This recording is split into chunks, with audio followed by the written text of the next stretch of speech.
हाफिज साहब, आपकी एंट्री कब होगी? कब ये हिजाब, हरा रंग, ये सब कब लाना है? सब चुनाव के 24 के 23 हो गया सर। ये हमारा काम तो नहीं, ये सारे कहते हैं कि सर आप टीम बी है इनके, वही मुद्दे लाएंगे जिससे वोटों का धर्म के आधार पर ध्रुवीकरण हो।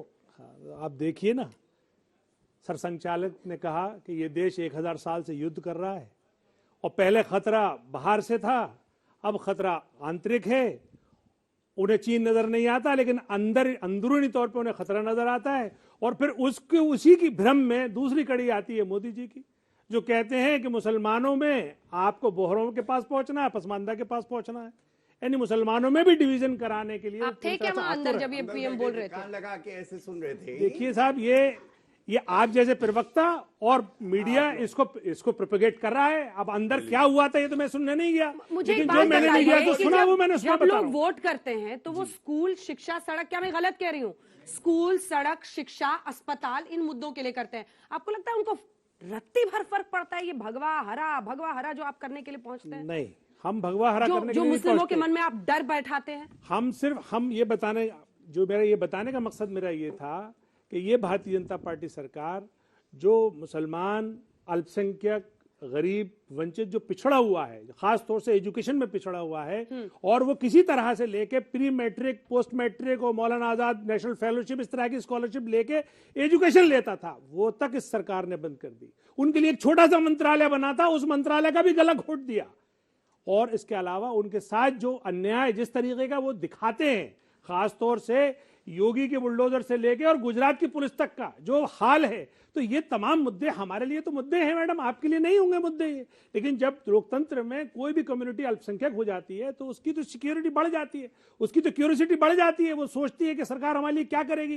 तो ये जो सरकार है ये अल्पसंख्यक विरोधी है, इसने अल्पसंख्यकों का नुकसान किया है। इसलिए अल्पसंख्यक चाहते हैं कि जितनी जल्दी हो, 400 दिन नहीं और उससे पहले भी चली जाए तो बेहतर रहेगा। ठीक है अजय जी, राष्ट्रवाद सबसे ऊपर, उसके बाद से ये bulldozer model backed by anti Bollywood model, जिस लकीर पर बीजेपी आगे बढ़ रही है, ध्रुवीकरण का ही इनको सहारा है या प्रधानमंत्री की लोकप्रियता का सहारा है? ऐसे में क्या राहुल गांधी डेंट मार पाएंगे? क्योंकि तमाम पार्टियों को तो एक साथ आना ही पड़ेगा अगर मोदी को चुनौती देनी है।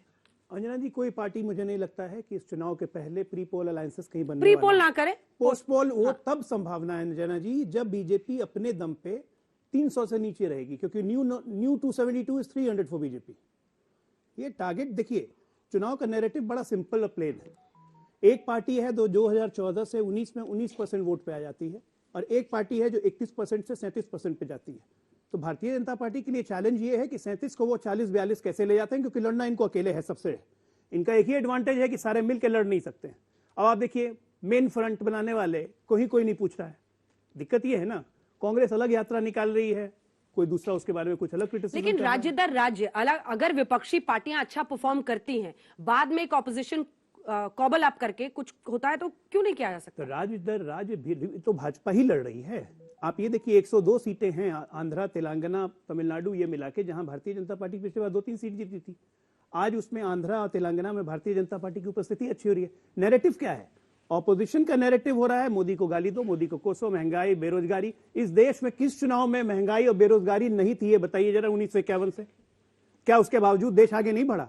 आज से 50 साल के बाद क्या महंगाई, बेरोजगारी नहीं रहेगी? रहेगा, मुद्दे तो रहेंगे। आपका नैरेटिव क्या है? Rahul Gandhi as a leader narrative क्या पेश कर रहे हैं जो इन युवाओं के मन में जाएगा, जो आपके यहाँ बैठे हुए हैं? जिस दिल्ली में हम खड़े हैं, यहाँ पर सुषमा स्वराज जी की बतौर मुख्यमंत्री सरकार गिरी थी प्याज की कीमतों पर। बिल्कुल गिरी। महंगाई मुद्दा बनता है, एकदम बनता है, मैं वही कह रहा हूँ, बनता है। लेकिन कब? जब लीडरशिप में नैरेटिव हो। उस वक्त यहाँ पे दिल्ली में सुषमा स्वराज जी को काउंटर करने के लिए कौन था? शीला दीक्षित थी। आज कौन है इनके पास काउंटर करने के लिए? राहुल गांधी।